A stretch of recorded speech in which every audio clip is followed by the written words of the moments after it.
因为我们目前还没有了解到下午召开的会议可能是下午召开的时候才能比较清楚状况，才能做回答。那其实不论现在所提的任何的议案或做的动作，我相信我们都希望能够让大家看到民进党的决心。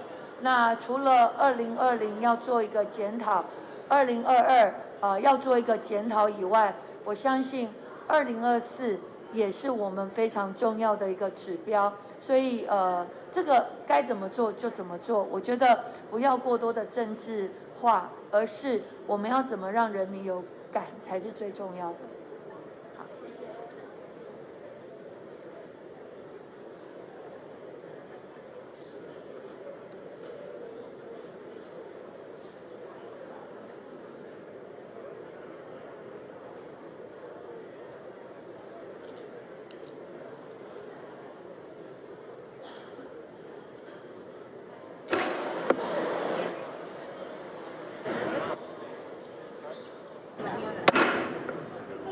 Mr. Speaker, the President of the United States.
Members of Congress, I have the high privilege and distinct honor to present to you the President of the United States.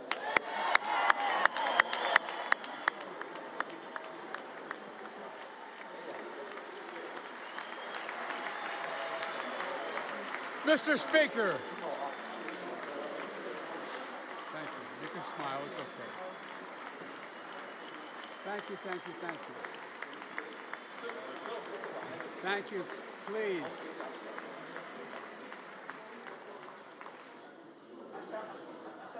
Mr. Speaker, Madam Vice President, our First Lady and Second Gentleman, good to see you guys up there. Members of Congress,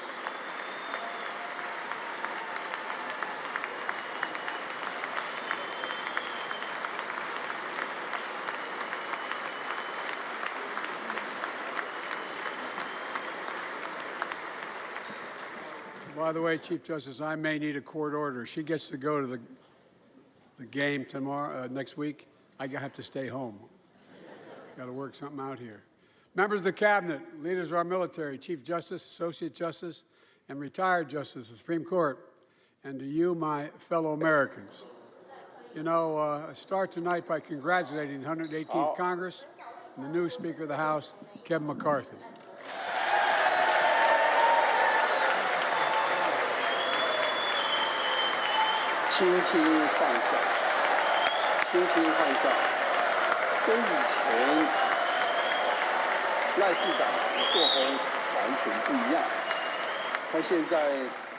Speaker, I don't want to ruin your reputation, but I look forward to working with you.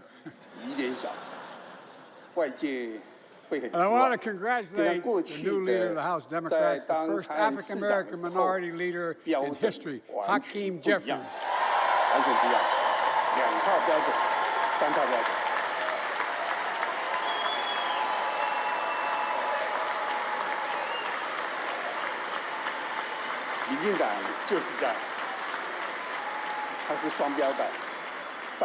He won in spite of the fact I campaigned for him.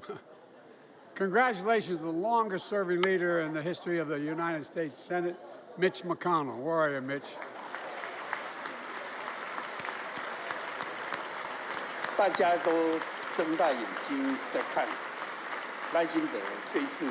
Congratulations to Chuck Schumer, another term as Senate Minority Leader. I think you, this time you have a slightly bigger majority, Mr. Leader. You're the majority leader. About that much bigger? Yeah. Well, I tell you what, I want to give special recognition to someone who I think is going to be considered the greatest speaker in the history of the House of Representatives, Nancy Pelosi.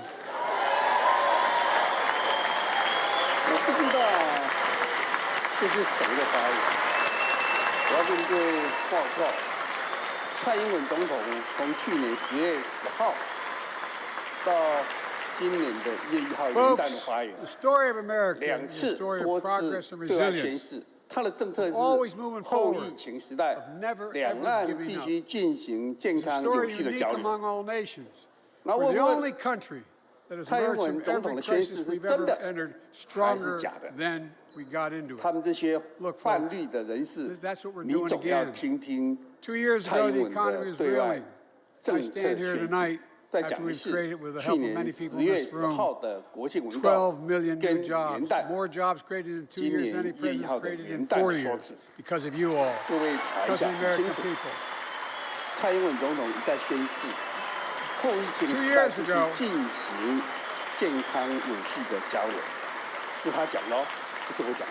and 2 years ago, COVID had shut down, our businesses were closed, our schools were robbed of so much. And today, COVID no longer controls our lives.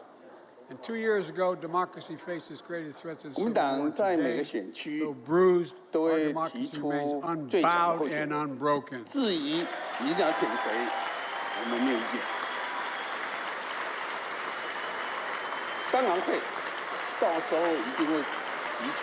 As we gather here tonight, we're writing the next chapter of the great American story, a story of progress and resilience.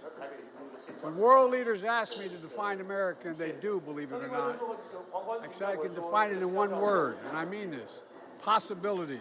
基本上，国民党是一个有制度的政党。 Everything is a 提 possibility. 名到提名的时 You know, 候， we're often told 国民党是一个有 that 制度的 Democrats 政 and 党。 Republicans can't work 提名 together. 谁 But over the 来 past 2 years, 参 we 与 proved the cynics and 哪一 naysayers 个 wrong. 公职人员的 Yes, 选举， we 都有一套 disagree 公 plenty. 开透 And 明的 yes, 机 there 制 were。times when Democrats went 那 alone. 一个国家也好， Time and again, 一个公司也好， Democrats 一个 and 政党也 Republicans came 好， together. 都必须 Came together to 有 defend 老 a 中 stronger 青 and safer 三 Europe. 代 It came 一 together 起 to 协 pass 力 one 合 in the 作， one in 才 a 有办 generation, 法做得 once 更 in a 好。 generation 所以 infrastructure 国民 law, 党党 building 团的 bridges 欢 connecting 迎 our nation and our people. 相对比较 We 年 came 轻的朋 together 友 to，pass the most 真 significant 的 law 想 ever, 进 helping 到立 victims 法院来， exposed to 也就 toxic 通 burn 过 pits. 相关的 And in 机制 fact 之后，能够赢取最后胜利进来，我们就欢迎。那资深的同仁也非常优秀，我觉得应该做成选 It's 搭配。 important. 好，谢谢。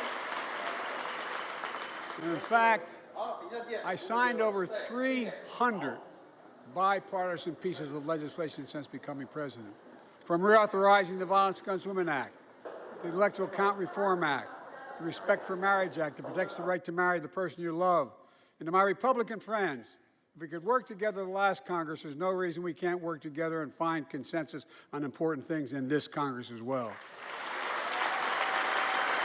I think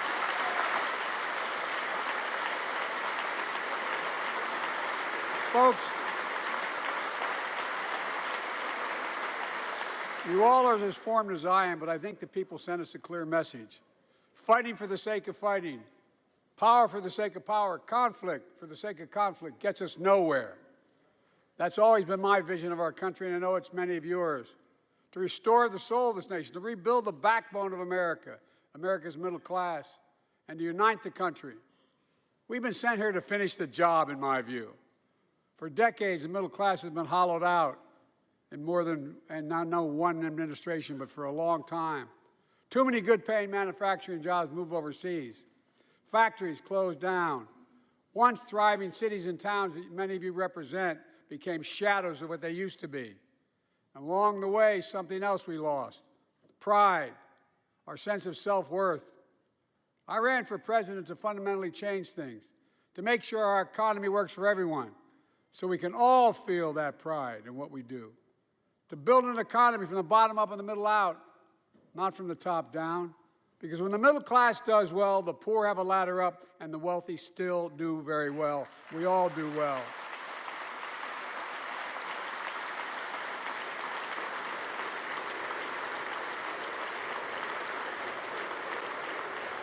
I know a lot of you always kid me for always quoting my dad, but my dad used to say, Joey, a job's about a lot more than a paycheck. He really would say this. It's about a lot more than a paycheck. It's about your dignity. It's about respect.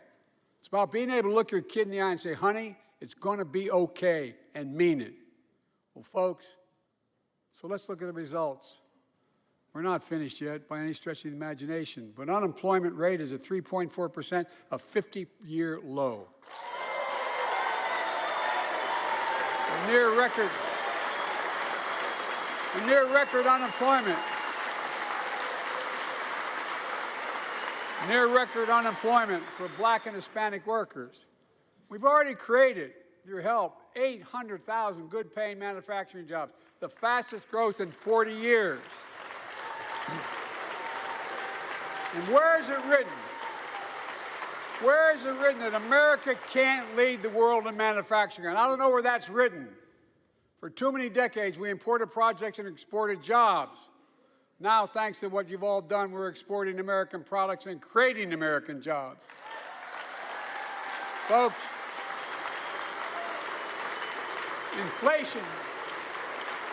Inflation has been a global problem because the pandemic disrupted our supply chains, and Putin's unfair and brutal war in Ukraine disrupted energy supplies as well as food supplies, blocking all that grain in Ukraine. But we're better positioned than any country on earth right now. But we have more to do. But here at home, inflation is coming down. Here at home, gas prices are down $1.50 from their peak. Food inflation is coming down, not fast enough, but coming down. Inflation has fallen every month for the last 6 months, while take-home pay has gone up. Additionally, over the last 2 years, a record 10 million Americans applied to start new businesses. 10 million. And by the way, every time someone starts a small business is an act of hope. And Madam Vice President, I want to thank you for leading that effort to ensure that small businesses have access to capital and the historic laws we enacted that are going to just come into being. Standing here last year, I shared with you a story of American genius and possibilities. Semiconductors, small computer chips the size of a fingerprint that power everything, from cell phones to automobiles and so much more. These chips were invented in America. Let's get that straight. They were invented in America. We used to make 40% of the world's chips. In the last several decades, we lost our edge. We're down to only producing 10%. We all saw what happened during the pandemic when chip factories shut down overseas. Today's automobiles need 3,000 chips, each of those automobiles. But American automobiles couldn't make enough cars because there weren't enough chips. Car prices went up, people got laid off. So did everything from refrigerators to cell phones. We can never let that happen again. That's why we came together to pass the Bipartisan Chips and Science Act.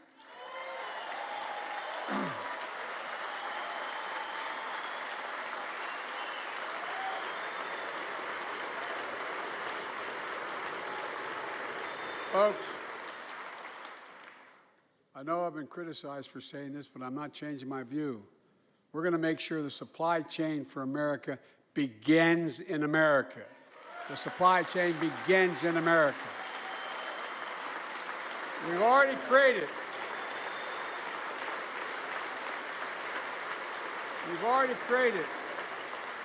800,000 new manufacturing jobs without this law, before the law kicks in.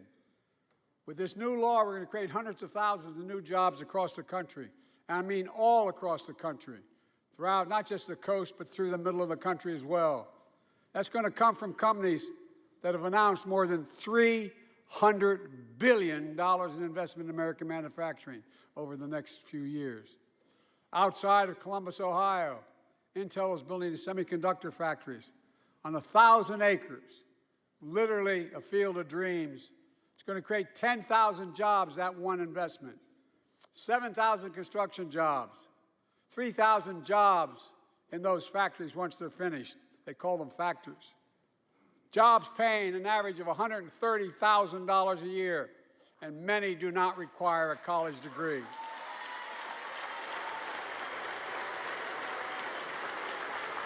Jobs. Because we work together, these jobs where people don't have to leave home to search for opportunity. And it's just getting started. Think about the new homes, the small businesses, the medium-sized businesses. So much more that's going to be needed to support those 3,000 permanent jobs and the factories that are going to be built. Talk to mayors and governors, Democrats and Republicans, and they'll tell you what this means for their communities.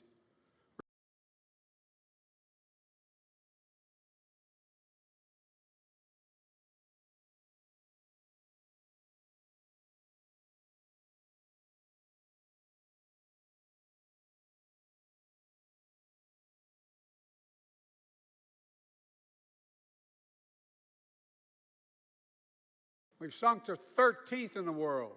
The United States of America, 13th in the world in infrastructure, modern infrastructure. But now we're coming back because we came together and passed the bipartisan infrastructure law, the largest investment in infrastructure since President Eisenhower's interstate highway system.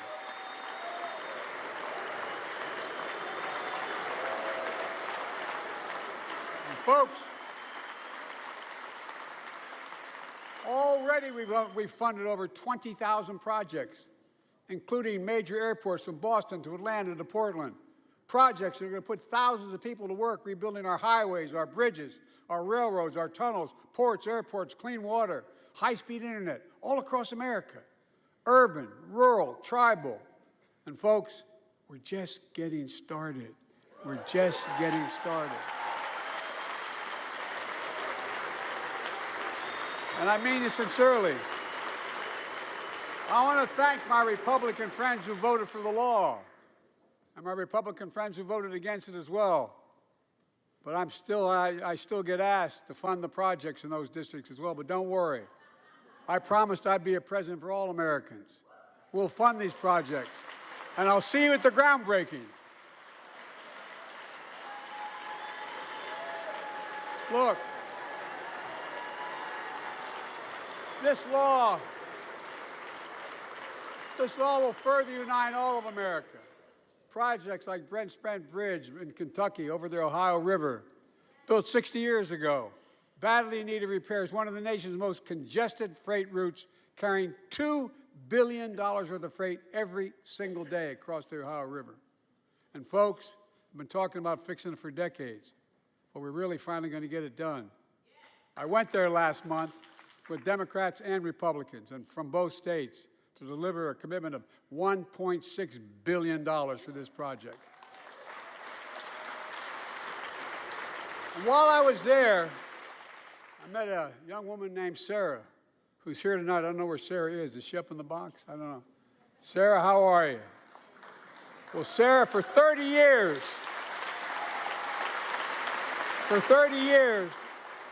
I learned, she told me she'd been a proud member of the Iron Workers Local 44, known as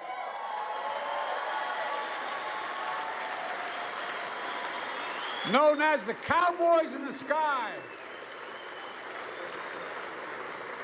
The folks who built Cincinnati's skyline. Sarah said she can't wait to be 10 stories above the Ohio River building that new bridge. God bless her. That's pride. And that's what we're also building. We're building back pride. Look, we're also replacing poisonous lead pipes that go into 10 million homes in America, 400,000 school and child care centers. So every child in America can drink the water instead of having permanent damage to their brain. Look, we're making sure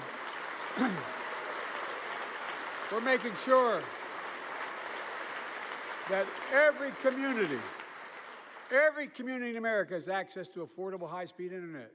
No parent should have to drive by McDonald's parking lot to help them do their homework online with their kids, which many thousands were doing across the country. And when we do these projects, and again I get criticized for this, but I make no excuses for it, we're going to buy American. We're going to buy American. Folks,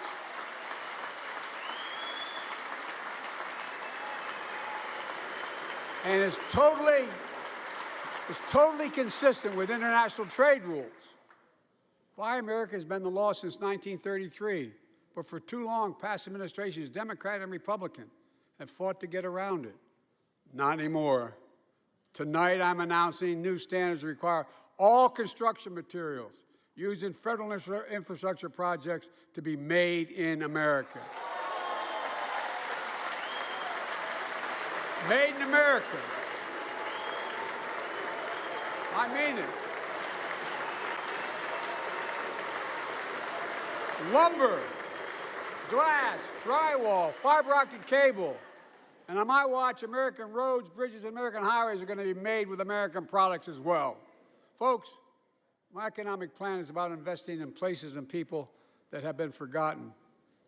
So many of you listening to me tonight, I know you feel it. So many of you felt like you've just simply been forgotten. Amid the economic upheaval of the past 4 decades, too many people have been left behind and treated like they're invisible. Maybe that's you watching from home. Remember the jobs that went away. You remember them, don't you? The folks at home remember them. You wonder whether the path even exists anymore for your children to get ahead without having to move away. Well, that's why, I get that.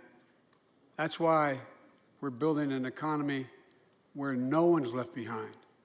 Jobs are coming back. Pride is coming back. Because choices we made in the last several years.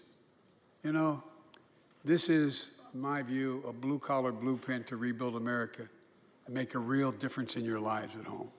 For example, too many of you lay in bed at night like my dad did, staring at the ceiling, wondering what in God's name happens if your spouse gets cancer, or your child gets deadly ill, or something happens to you. What are you going to get money to pay for those medical bills? Or are you going to have to sell the house or try to get a second mortgage on it? I get it. I get it. With the Inflation Reduction Act that I signed into law, we're taking on powerful interests to bring health care costs down so you can sleep better at night with more security. You know, we pay more for prescription drugs than any nation in the world. Let me say it again. We pay more for prescription drugs than any major nation on earth. For example, 1 in 10 Americans has diabetes. Many of you in this chamber do, and in the audience. But every day, millions need insulin to control their diabetes so they can literally stay alive. Insulin's been around for over 100 years. The guy who invented it didn't even patent it because he wanted it to be available for everyone. It cost the drug companies roughly $10 a vial to make that insulin. Packaging and all, you may get up to $13. But Big Pharma has been unfairly charging people hundreds of dollars, $400 to $500 a month, making record profits. Not anymore. Not anymore.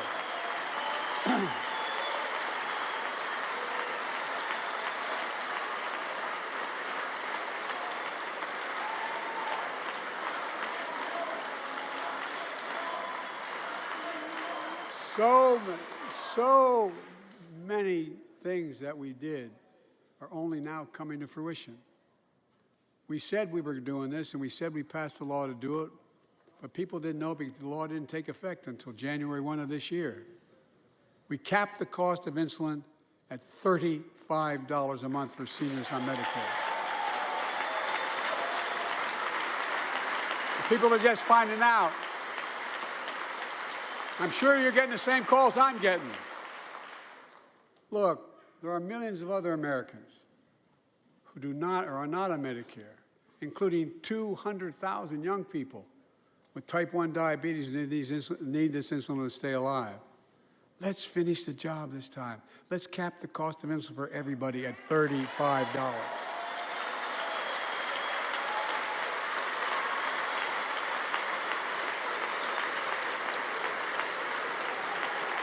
Folks, the Big Pharma is still going to do very well, I promise you all. I promise you they're going to do very well. This law also caps and won't even go into effect until 2025. It costs out-of-pocket drug costs for seniors on Medicare at a maximum of $2,000 a year. You don't have to pay more than $2,000 a year, no matter how much your drug costs are. Because you know why? You all know it. Many of you, like many in my family, have cancer. You know the drugs can range from $10,000, $11,000, $14,000, $15,000 for the cancer drugs.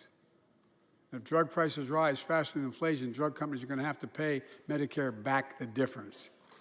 We're finally giving Medicare the power to negotiate drug prices.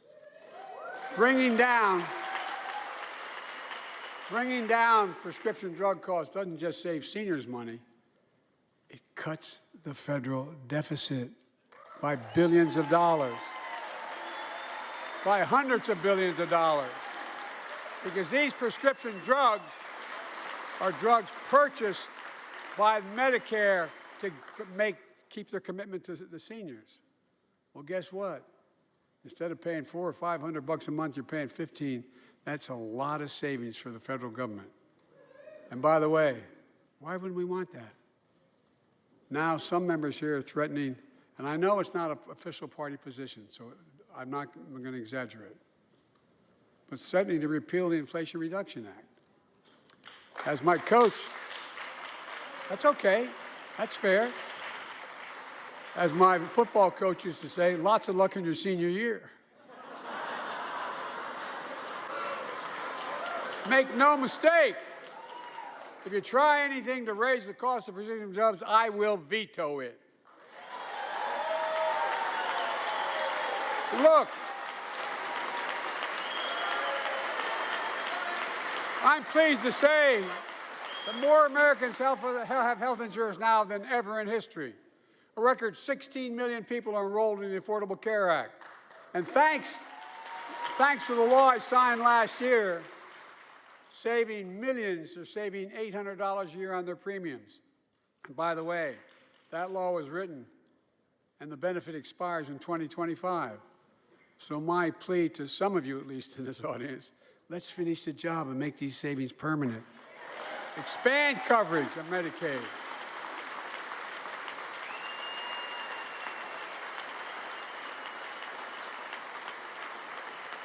Look, the Inflation Reduction Act is also the most significant investment ever in climate change. Ever. Lowering utility bills, creating American jobs, leading the world to a clean energy future. I visited the devastating aftermath of record floods, droughts, storms, and wildfires from Arizona to Mexico to all the way up to the Canadian border. More timber has been burned, as I've observed from helicopters, than the entire state of Missouri. And we don't have global warming? Not a problem. In addition to emergency recovery, from Puerto Rico to Florida to Idaho, we're rebuilding for the long term. New electric grids that are able to weather major storms and not prevent those forest fires. Roads and water systems withstand the next big flood. Clean energy to cut pollution and create jobs in communities often left behind. We're going to build 500,000 electric vehicle charging stations installed across the country by tens of thousands of IBEW workers. And we're helping families save more than $1,000 a year with tax credits to purchase electric vehicles and efficient appliances, energy-efficient appliances. Historic conservation efforts to be responsible stewards of our land. Let's face reality. The climate crisis doesn't care if you're in a red or blue state. It's an existential threat. We have an obligation, not to ourselves, but to our children and grandchildren to confront it. I'm proud of how America, at last, is stepping up to the challenge. We're still going to need oil and gas for a while. But guess what? No, we do. But there's so much more to do. We got to finish the job. And we pay for these investments in our future by finally making the wealthiest and biggest corporations begin to pay their fair share. Just begin.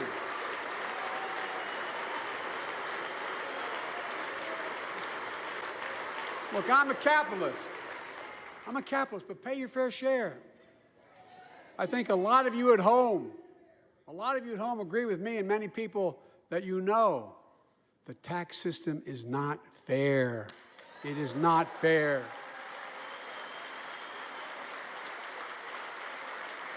Look, the idea that in 2020, 55 of the largest corporations in America, the Fortune 500, made $40 billion in profits and paid zero in federal taxes? Zero? Folks, it's simply not fair. But now, because of the law I signed, billion-dollar companies have to pay a minimum of 15%. God love them. 15%. That's less than a nurse pays.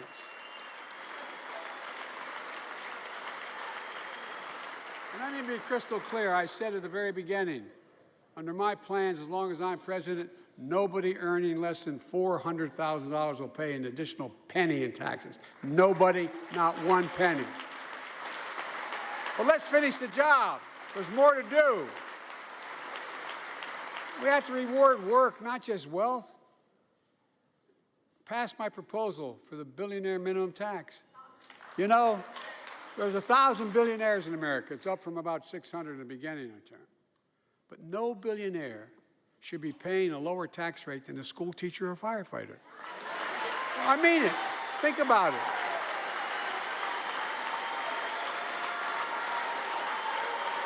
I mean, look.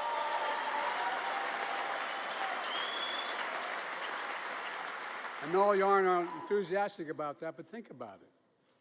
Think about it. Have you noticed Big Oil just reported its profits, record profits? Last year they made $200 billion in the midst of a global energy crisis. I think it's outrageous. Why? They invested too little of that profit to increase domestic production.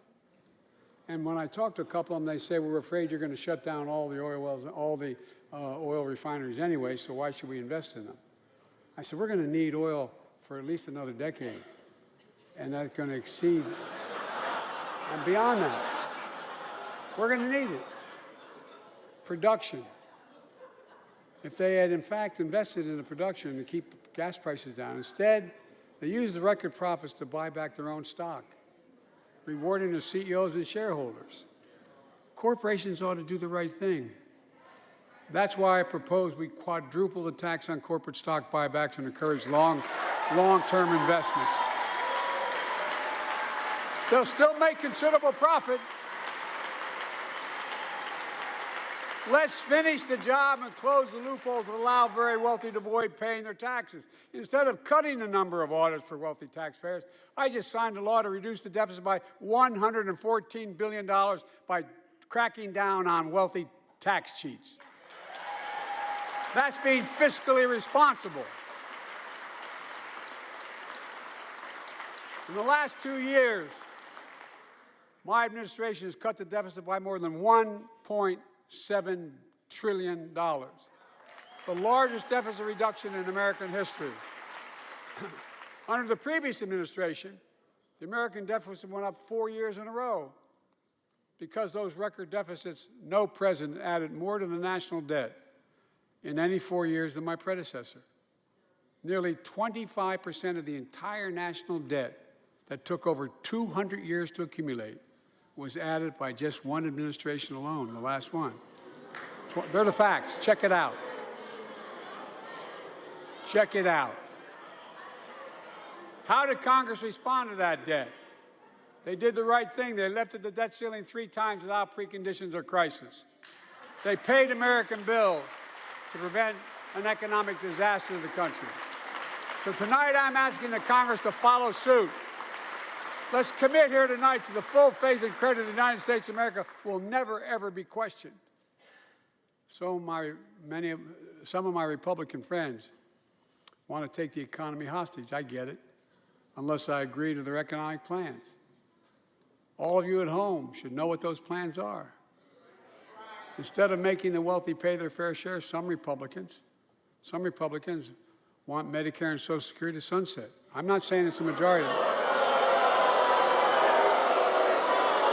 Let me give you, anybody who doubts it, contact my office. I'll give you a copy. I'll give you a copy of the proposal. That means Congress doesn't vote. Well, I'm glad to see you. And I tell you, I enjoy conversion. You know, it means if Congress doesn't keep the programs the way they are, they'd go away. Other Republicans say, I'm not saying it's a majority of you. I don't even think it's even a significant, but it's being proposed by individuals. I'm not politely not naming them, but it's being proposed by some of you. Look, folks, the idea is that we're not going to be moved into being threatened to default on the debt if we don't respond.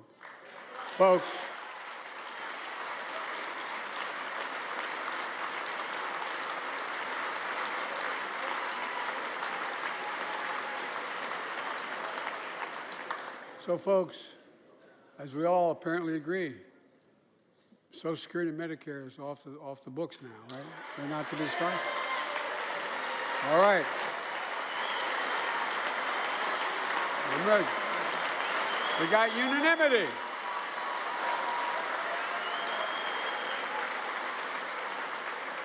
Social Security and Medicare are a lifeline for millions of seniors. Americans have to pay into them from the very first paycheck they started.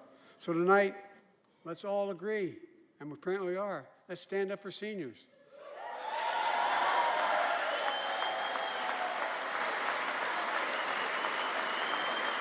Stand up and show them. We'll not cut Social Security. We will not cut Medicare. Those benefits belong to the American people. They earned it. And if anyone tries to cut Social Security, which apparently no one's going to do, and if anyone tries to cut Medicare, I'll stop them. I'll veto it. And look, I'm not going to allow them to be taken away. Not today, not tomorrow, not ever. But apparently it's not going to be a problem. Next month, when I offer my fiscal plan, I ask my Republican friends to lay down their plan as well. I really mean it. Let's sit down together and discuss our mutual plans together. Let's do that.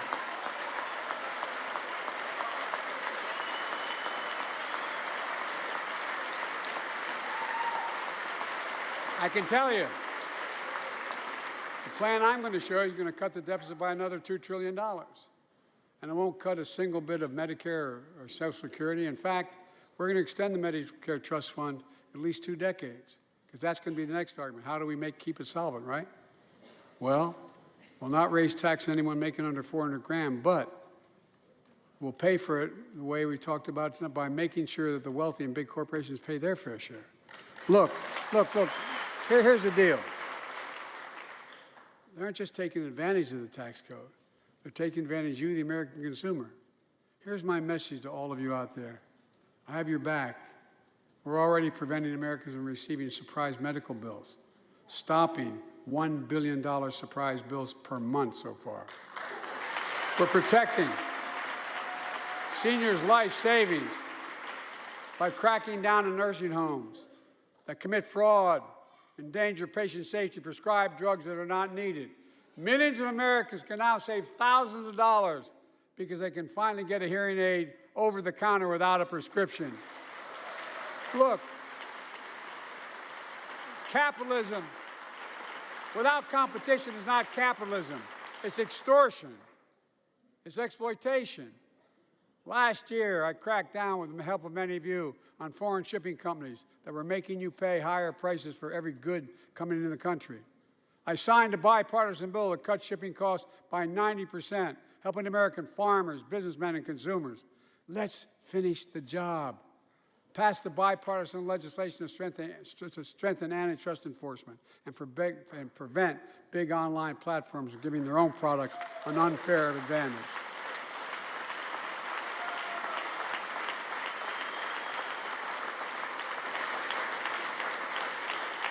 My administration is also taking on junk fees, those hidden surcharges too many companies use to make you pay more.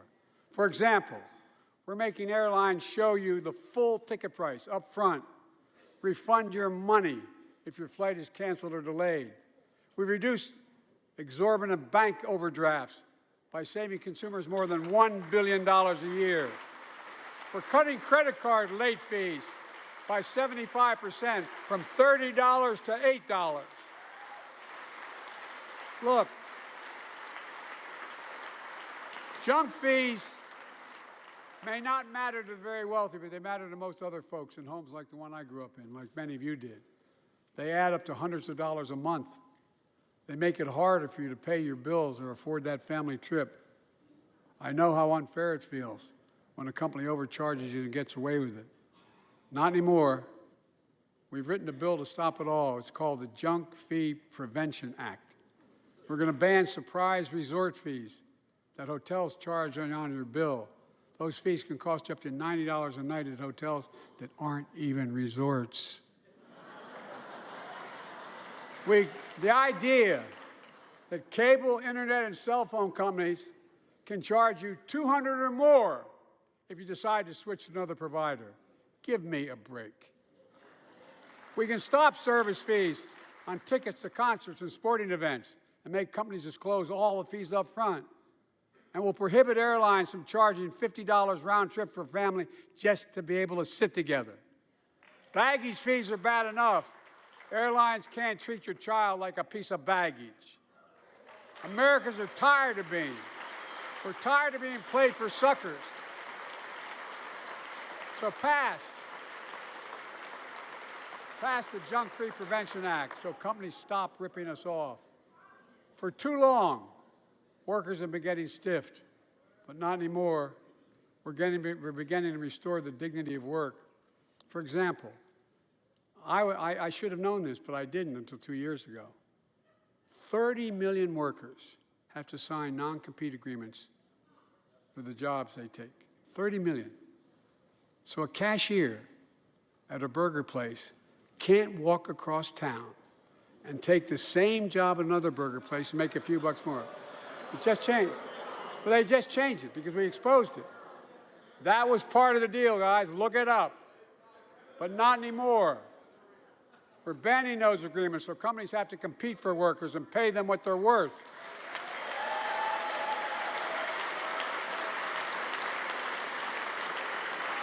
And I must tell you,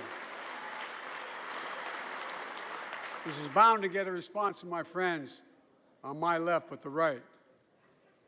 I'm so sick and tired of companies breaking the law by preventing workers from organizing. Pass the PRO Act, because business have a right, workers have a right to form a union. And let's guarantee all workers have a living wage. Let's make sure working parents can afford to raise a family with sick days, paid family medical leave, affordable child care. That's going to enable millions of more people to go and stay at work. And let's restore the full child tax credit, which gave tens of millions of parents some breathing room and cut child poverty in half to the lowest level in history. And by the way, when we do all these things, we increase productivity. We increase economic growth. So let's finish the job and get more families access to affordable quality in their homes, the care they need to do so. Let's give more breathing room to millions of family caregivers looking after their loved ones. Pass my plan so we get seniors and people with disabilities the home care and services they need. And support the workers who are doing God's work. These plans are fully paid for and we can afford to do them. Restoring the dignity of work means making education an affordable ticket to the middle class. You know, when we made public education, 12 years of it, universal in the last century, we made the best educated, best paid, we became the best educated, best paid nation in the world. But the rest of the world's caught up. It's caught up. Jill, my wife, who teaches full time, has an expression. I hope I get it right, kid. Any nation that out-educates us is going to out-compete us. Any nation that out-educates is going to out-compete us. Folks, we all know 12 years of education is not enough to win the economic competition of the 21st century. We want to have the best educated workforce. Let's finish the job by providing access to preschool for 3 and 4 years old. Studies show that children who go to preschool are nearly 50% more likely to finish high school and go on to earn a 2 or 4 year degree, no matter their background they came from. Let's give public school teachers a raise.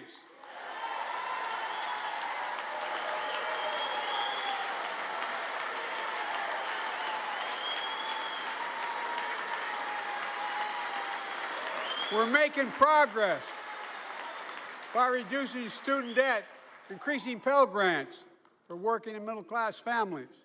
Let's finish the job and connect students to career opportunities starting in high school. Provide access to 2 years of community college, the best career training in America in addition to being a pathway to a 4-year degree. Let's offer every American a path to a good career, whether they go to college or not. And folks, in the midst of the COVID crisis, when schools were closed and we were shutting down everything, let's recognize how far we came in the fight against the pandemic itself. While the virus is not gone, thanks to the resilience of the American people and the ingenuity of medicine, we've broken the COVID grip on us. COVID deaths are down by 90%. We've saved millions of lives and opened up our country. We opened our country back up, and soon we'll end the public health emergency. But that's called a public health emergency.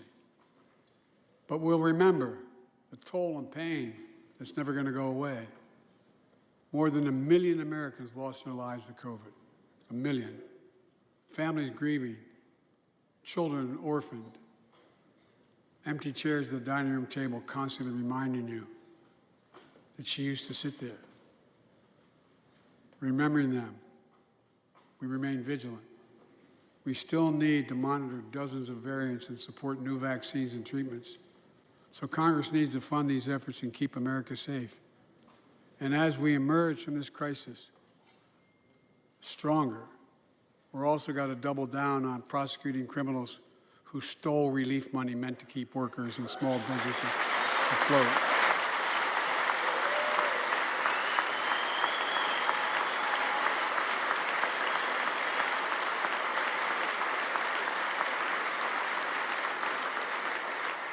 Before I came to office, you remember, during that campaign, the big issue was about inspector generals who would protect taxpayers' dollars who were sidelined.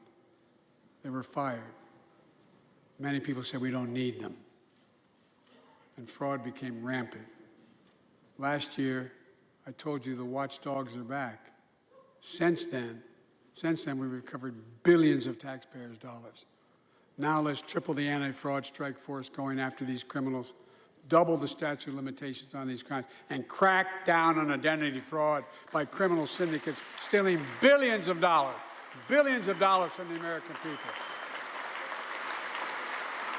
And the data shows that for every dollar we put into fighting fraud, the taxpayers get back at least 10 times as much. It matters. It matters. Look, COVID left its scars, like the spike in violent crime in 2020, the first year of the pandemic. We have an obligation to make sure all people are safe. Public safety depends on public trust, as all of us know. But too often that trust is violated. Joining us tonight are the parents of Tyree Nichols. Welcome.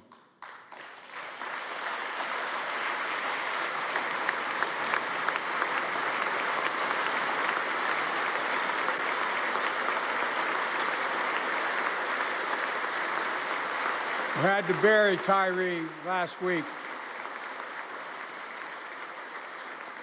As many of you personally know, there's no words to describe the heartache or grief of losing a child.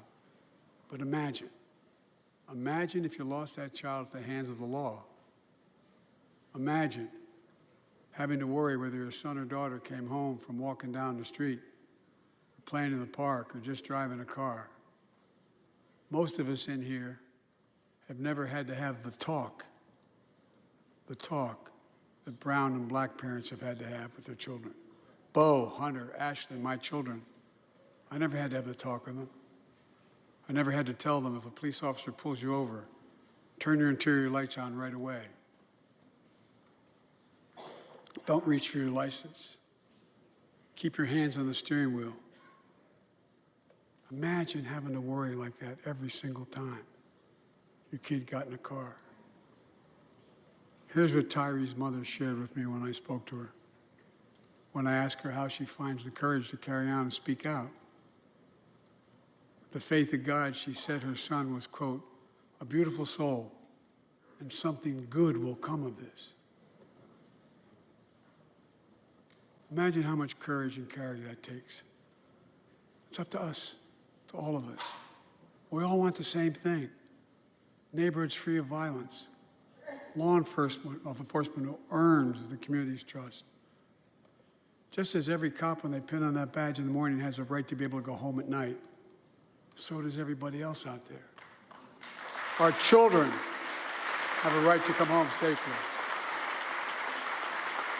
Equal protection under the law is a covenant we have with each other in America. We know police officers put their lives on the line every single night and day. And we know we ask them in many cases to do too much, to be counselors, social workers, psychologists, responding to drug overdoses, mental health crises, and so much more. In one sense, we ask much too much of them. I know most cops and their families are good, decent, honorable people, the vast majority. But they risk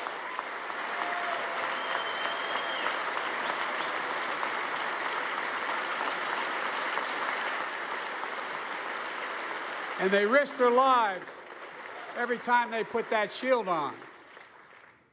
But what happened to Tyree in Memphis happens too often. We have to do better. Give law enforcement the real training they need. Hold them to higher standards. Help them succeed in keeping us safe. We also need more first responders and professionals to address the growing mental health, substance abuse challenges. More resources to reduce violent crime and gun crime. More community intervention programs. More investment in housing, education, and job training. All this can help prevent violence in the first place. And when police officers or police departments violate the public trust, they must be held accountable. With the support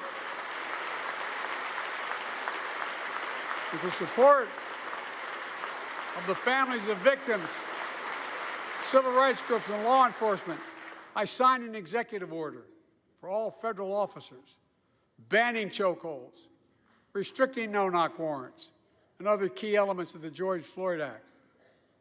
Let's commit ourselves to make the words of Tyler's mom true. Something good must come from this. Something good. And all of us,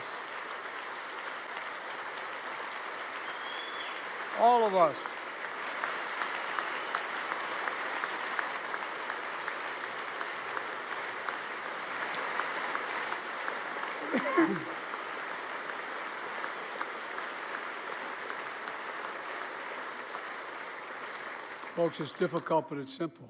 All of us in this chamber, we need to rise to this moment. We can't turn away. Let's do what we know in our hearts that we need to do. Let's come together to finish the job on police reform. Do something. Do something. That was the plea of parents who lost their children in Uvalde. I met with every one of them. Do something about gun violence. Thank God. Thank God we did. Passing the most sweeping gun safety law in 3 decades.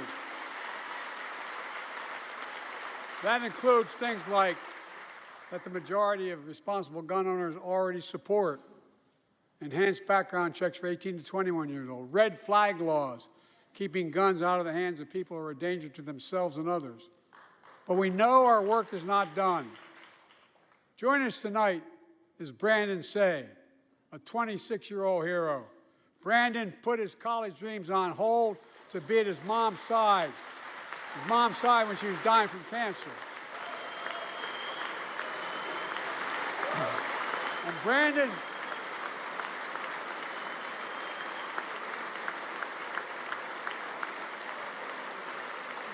now works at a dance studio started by his grandparents. And 2 weeks ago, during the Lunar New Year celebrations, he heard the studio door close, and he saw a man standing there pointing a semi-automatic pistol at him.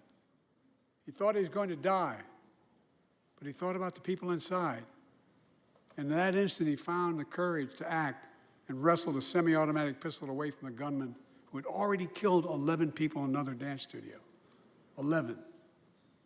He saved lives. It's time we do the same. Ban assault weapons now. Ban them now. Once and for all.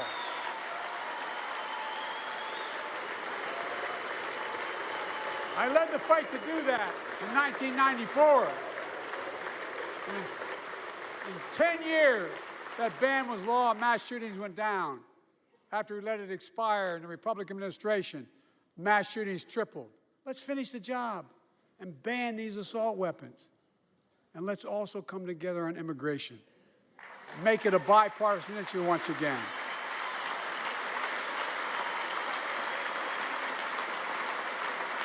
We now have a record number of personnel working to secure the border, arresting 8,000 human smugglers, seizing over 23,000 pounds of fentanyl in just the last several months. We've launched a new border plan last month. Unlawful migration from Cuba, Haiti, Nicaragua, and Venezuela has come down 97% as a consequence of that. But American border problems won't be fixed until Congress acts. If we don't pass my comprehensive immigration reform, at least pass my plan to provide the equipment and officers to secure the border.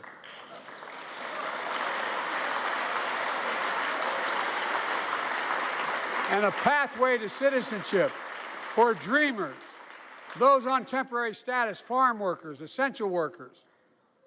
Here in the People's House, it's our duty to protect all the people's rights and freedoms. Congress must restore the right and the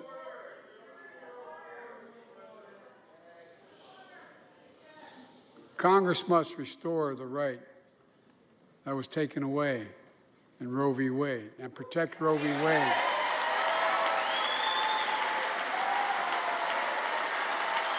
Give every woman a constitutional right. The Vice President and I are doing everything to protect access to reproductive health care and safeguard patient safety. While already more than a dozen states are enforcing extreme abortion bans. Make no mistake about it. If Congress passes a national ban, I will veto it. But let's also pass the Bipartisan Equality Act to ensure LGBTQ Americans, especially transgender young people, can live with safety and dignity. Our strength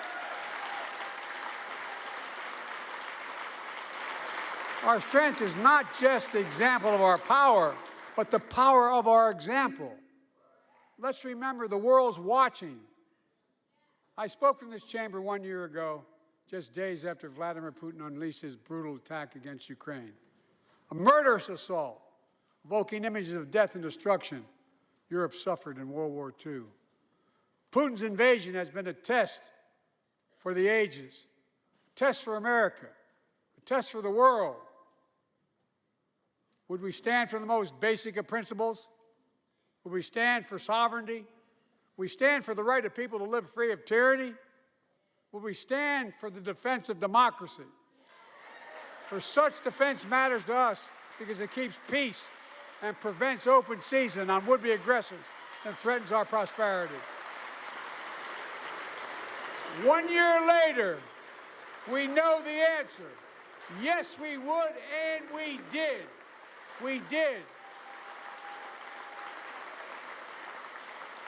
And together, we did what America always does at our best. We led. We united NATO. We built a global coalition. We stood against Putin's aggression. We stood with the Ukrainian people. Tonight, we're once again joined by Ukraine's ambassador to the United States. She represents not just her nation, but the courage of her people. Our ambassador is here, we're united in our support of your country. Will you stand so we can all take a look at you? Thank you.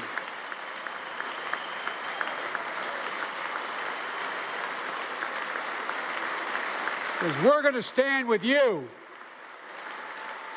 as long as it takes.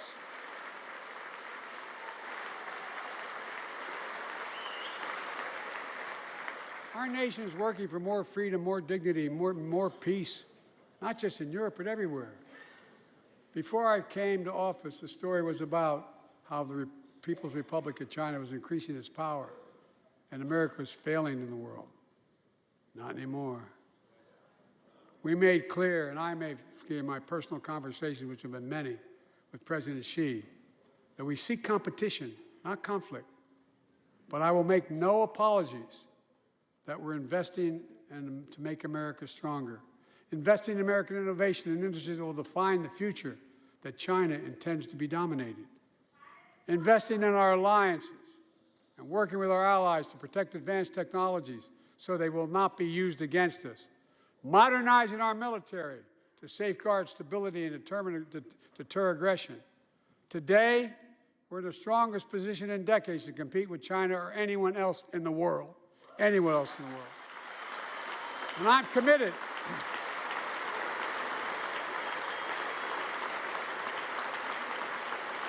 I'm committed to work with China where we can advance American interests and benefit the world. But make no mistake about it. As we made clear last week, if China threatens our sovereignty, we will act to protect our country, and we did.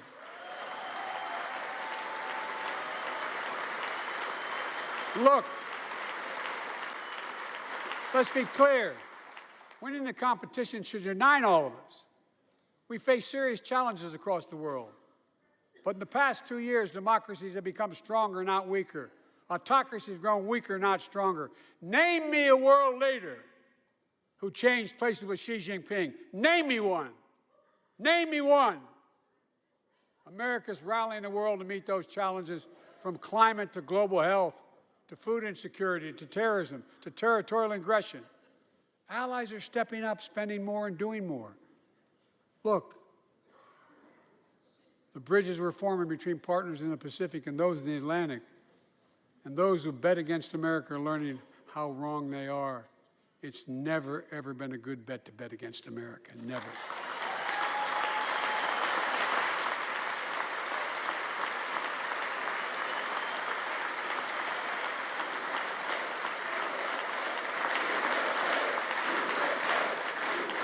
Well,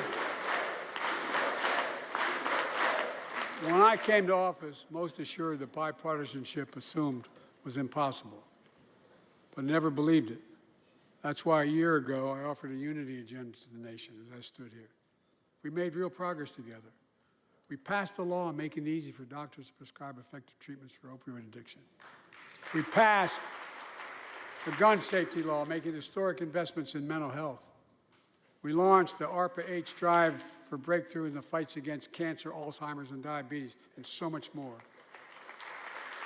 We passed the Heath Robinson PACT Act, named after the late Iraq War veteran whose story about exposure to toxic burn kits I shared here last year.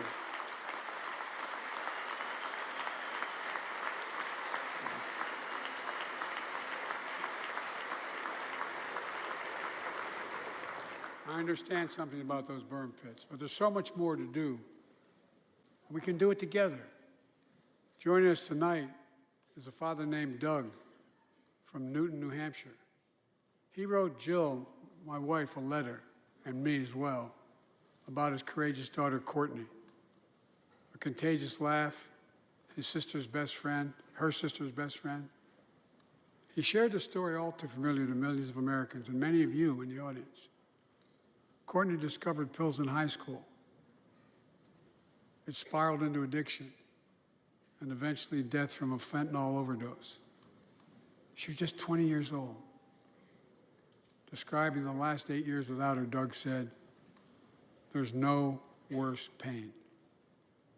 Yet their family has turned pain to purpose, working to end the stigma and change laws. He told us he wants to start a journey toward American recovery. Doug, we're with you. Fentanyl is killing more than 70,000 Americans a year. Big, you got it.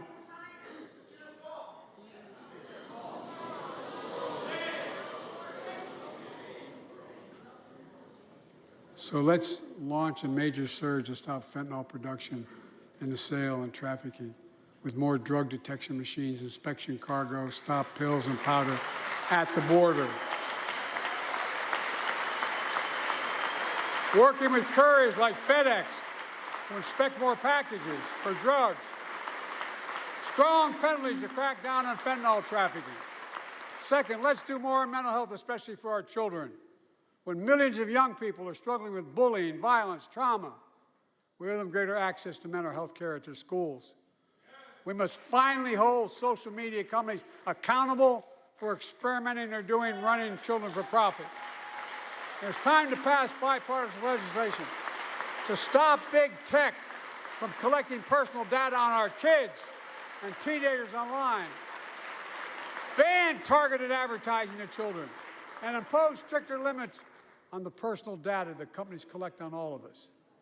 Third, let's do more to keep this nation's one truly sacred obligation, to equip those we send into harm's way and care for them and their families when they come home. Job training, job placement for veterans and their spouses as they come to return to civilian life. Helping veterans afford the rent, because no one should be homeless in America, especially someone who served the country.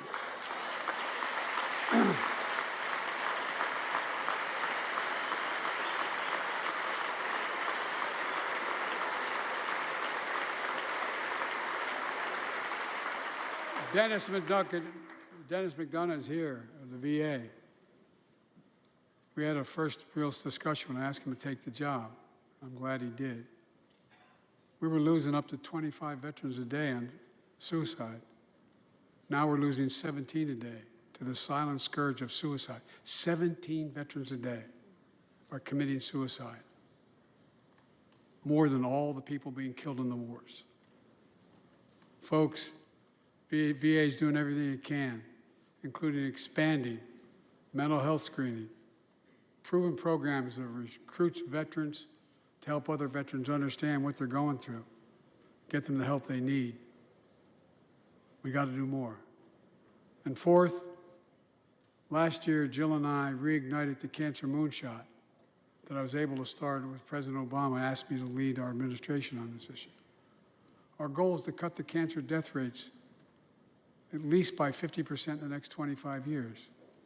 Turn more cancers from death sentences to treatable diseases.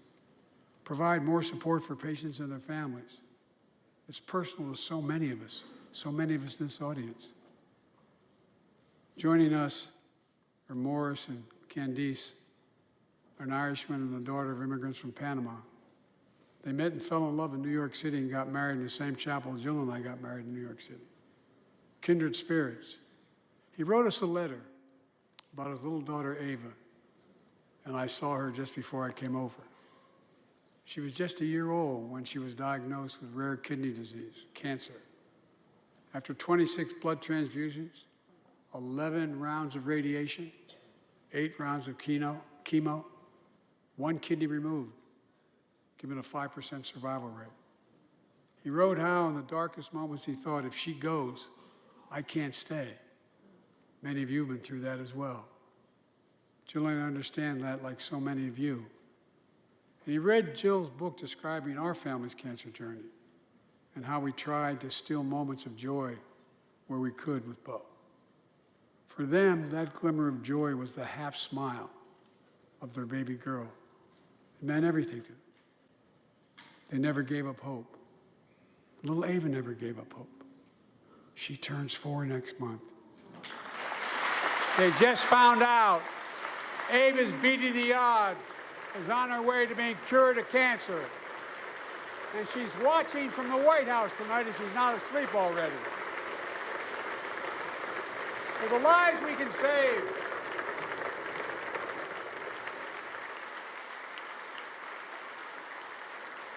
For the lives we can save and the lives we've lost, let this be a truly American moment that rallies the country and the world together and proves that we can still do big things. 20 years ago, under the leadership of President Bush and countless advocates and champions, he undertook a bipartisan effort through PEPFAR to transform the global fight against HIV/AIDS. It's been a huge success. He thought big. He thought large. He moved. I believe we can do the same thing with cancer.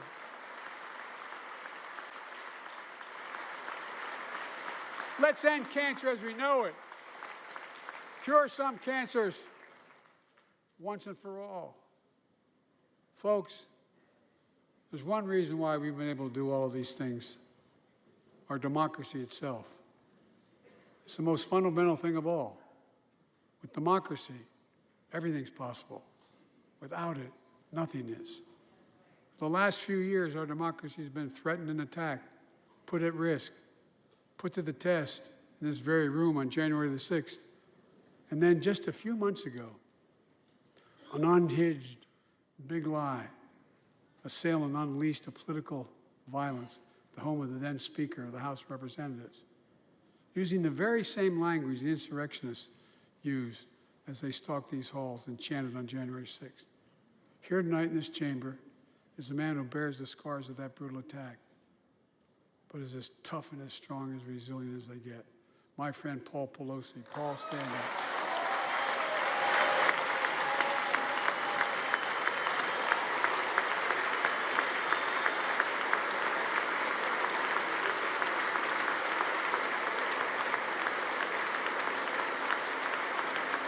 But such a heinous act should have never happened.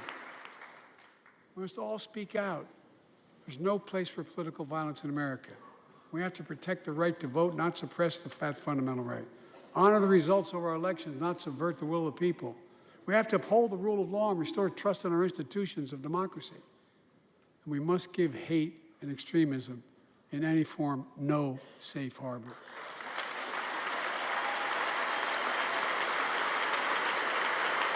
Democracy must not be a partisan issue. It's an American issue. Every generation of Americans has faced a moment where they have been called to protect our democracy, defend it, stand up for it. And this is our moment. My fellow Americans, we meet tonight at an inflection point, one of those moments that only a few generations ever face, where the direction we now take is going to decide the course of this nation for decades to come. We're not bystanders of history. We're not powerless before the forces that confront us. It's within our power of we, the people. We're facing the test of our time. We have to be the nation we've always been at our best, optimistic, hopeful, forward-looking, a nation that embraces light over dark, hope over fear, unity over division, stability over chaos. We have to see each other not as enemies, but as fellow Americans. We're good people. The only nation in the world built on an idea, the only one.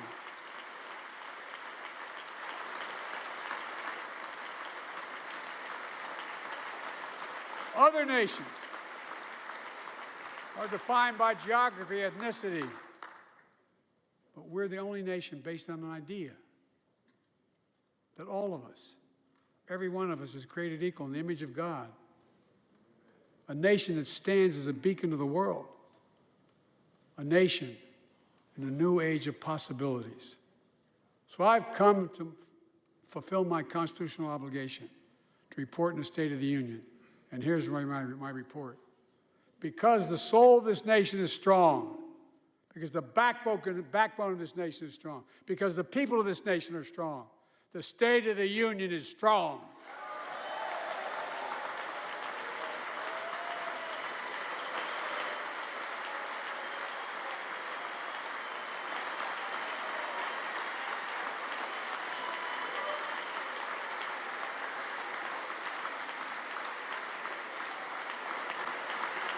I'm not new to this place.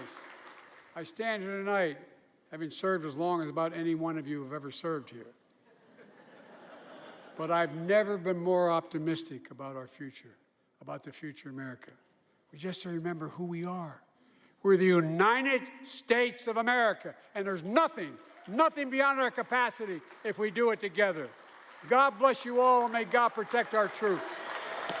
Thank you.